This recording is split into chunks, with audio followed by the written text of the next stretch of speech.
后来乡亲啊，这个热天就要注意皮肤霾菌的感染，也佮有食肉粽唔通配冷食。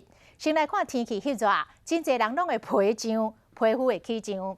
讲这段时间皮肤去感染到霾菌的患者，比平常时啊加出着2成。有袂少人会家己做医生哦，想讲这是湿疹，就去买含类固醇的药膏来抹，结果是用唔对药，愈抹是愈食力。医生来建议，若有流汗就爱拭好干。加啉一寡茶水，重咸重咸减少一寡。衫裤上好是穿棉质的，会当来速干，会当来透气的材质，安尼拢会当减少到热天皮痒的状况。天气这热，高温再加上紫外线，安尼就长时间的流汗，不管是大人还是囡仔，若造成毛孔康塌掉的皮肤就会痒，有可能产生皮肤病。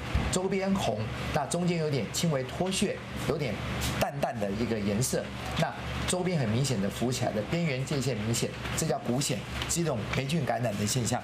最近基隆城好霾菌感染的皮肤科患者，像尻川皮街边甲过人骹，拢是真高生霾菌的所在。这时你若当作是湿疹，抹有类固醇的药啊，有可能会降低皮肤的抵抗力，安尼病情有可能会恶化。